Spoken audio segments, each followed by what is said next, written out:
ایسا کہاں سے لاؤں کہ فیض تو سب کہیں جسے، فیضاً فیض گلوں میں رنگ بھرے، باد نو بہار چلے، چلے بھی آؤ کہ گلشن کا کاروبار چلے۔ قفس اداس ہے یارو صبا سے کچھ تو کہو، کہیں تو بہر خدا آج ذکر یار چلے۔ کبھی تو صبح تیرے کنج لب سے ہو گاس، کبھی تو شب شب سر کاکل سے مشک پار چلے۔ بڑا ہے درد کا رشتہ یہ دل غریب سہی، تمہارے نام پہ آئیں گے غم سار چلے۔ فیضاً فیض سن 1911 میں سیالکوٹ کے قلمی اور مذہبی گھرانے میں پیدا ہوئے۔ گورنمنٹ کالج لاہور سے انگلش اور عربی میں ایم اے کی ڈگری حاصل کی۔ امرتسر کے کالج میں بطور لیکچرار سے ملازمت کا آغاز کیا، پھر فوج میں بھرتی ہو گئے۔ فوج کے شعبہ تلقات عامہ سے وابستہ رہے، فوج میں کرنل کے عہدہ تک پہنچے۔ فوج سے استعفیٰ دینے کے بعد پاکستان ٹائم کے ایڈیٹر رہے۔ سن 1951 کے راولپنڈی سازش کیس میں سزا ہوئی، 4 سال جیل میں گزارے۔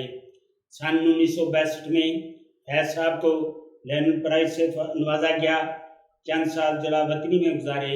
1984 میں آپ کو ادب نوبل انعام کے لیے نامزد کیا گیا۔ 20 نومبر 1984 کو آپ نے وفات پائی۔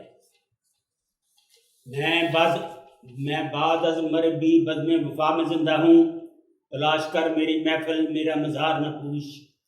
فیض اپنی زندگی کا تعارف یوں کراتے ہیں، ہم جیتے جی مصروف رہے، کچھ عشق کیا کچھ کام کیا، کام عشق کے آڑے آتا رہا اور کام سے عشق الجھتا رہا، آخر پھر تنگ آ کر ہم نے دونوں کو دورا چھوڑ توڑ۔ فیض صاحب کے مزاج میں ضبط ہے، ٹھہراؤ ہے، ان کا لہجہ اپنا ہے، ان کی شاعری میں میوسی نہ ہے۔ ان کی غزلوں اور نظموں کا اصل مدعا اور مقصد انسان کا دکھ اور اس دکھ کا مداوع ہے، صبر کی تلقین ہے۔ ان کی شاعری اچھے دن آنے کی امید دلاتی ہے۔ فیض کی شاعری میں سوز ہے، درد ہے، ساز میں ہے رواں صاحب ساز کا لہو۔ کب ٹھہرے گا درد اے دل، کب رات بسر ہوگی، سنتے تھے وہ آئیں گے، سنتے تھے سحر ہوگی، کب جان لہو ہوگی، کب عشق ہوگا، کس دن تیری سنوائی اے دیدہ تر ہوگی۔ یہ ضد ہے باد ریسانے مادہ پیما کی، کہ شب کو چاند نہ نکلے نہ دن کو ابر آئے۔ صبا نے پھر در زنداں پہ آ کے دستک دی، سحر قریب ہے دل سے کہو نہ گھبرائے۔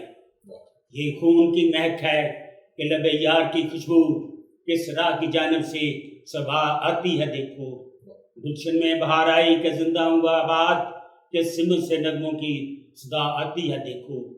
فیض کو اس بات کا شکوہ ہے کہ محروم طبقہ کی بات سنی نہ جاتی ہے اور ان کی تکالیف کا دعویٰ کرنے والا کوئی نہیں، بجز دیوانگی وہاں اور چارہ ہی کیا ہے جہاں عقل و خرد کی ایک بھی مانی نہیں جاتی۔ اس کے باوجود فیض صاحب ان مظلوموں محروموں کو یقین دلاتے ہیں کہ دن بدل جائیں گے، لیکن اب ظلم کی میعاد کے دن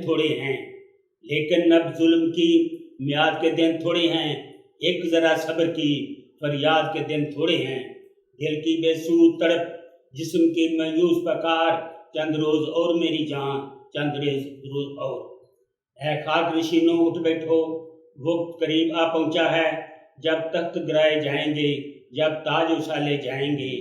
اب ٹوٹ گریں گی زنجیریں، اب زندانوں کی قید نہیں، جو دریا جھوم اٹھے ہیں ان کو سے نہ ٹالے جائیں گے۔ فیض صاحب بہت قناعت پسند تھے، کسی سے بھی کسی بھی حالت میں ہوں اپنی کسی ضرورت کا ذکر نہ کیا کرتے تھے، کم سخن تھے، کسی کی دل آزاری نہ کرتے تھے، نہ کسی کی غیبت کرتے، نہ کسی کی غیبت سننے کے روادار تھے۔ فیض صاحب صاف گو تھے، ان میں منافقت نہ تھی، ایسے اعلیٰ اخلاق کے حامل تھے کہ انہوں نے اپنے رقیب کی بھی تعریف کی ہے۔